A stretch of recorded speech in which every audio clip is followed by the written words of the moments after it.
One of the strongest and most agreed upon recognitions that took place after October 7th among Jews, especially Israelis, was the idea that this happened partially because we were so divided. Whether this was a spiritual recognition or a practical recognition that our enemies understood that we're so divided, this would be a moment to come in. And we totally had this clear understanding that this should never ever happen again.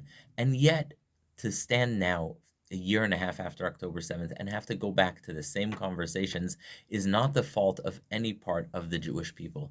The fact is that despite everything that has happened, the current government in Jerusalem has chosen to fire the head of Israel's security chief, to fire the attorney general, to still continue its war on Israel's Supreme Court, and to engage in a ruthless internal purge of everyone who doesn't agree with the Netanyahu regime.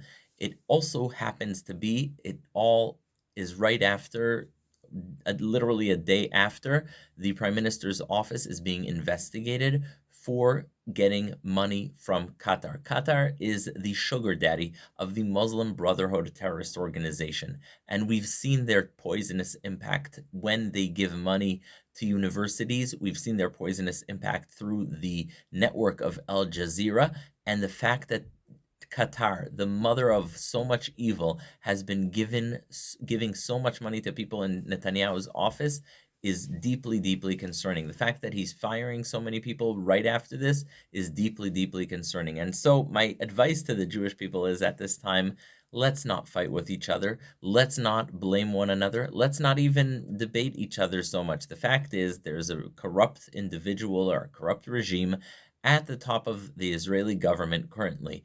He's under investigation. He's firing everyone he could. And this is not something that should cause Jews to fight. It's reality.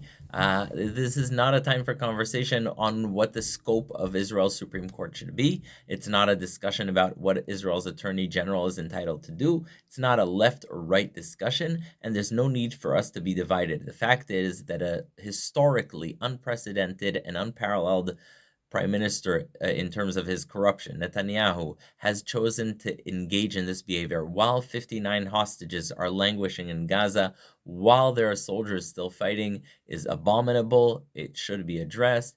No one should legitimize this kind of behavior. If they are, I don't plan on fighting with them or debating them, and neither should you. The fact is that the time's running out on Netanyahu and his corrupt allies, and the fact is that the truth about his office's collusion with Qatar and receiving money from Qatar will eventually be fully revealed. And that's it. Let's not get into fights. Let's not hate one another. That's it. It's the reality.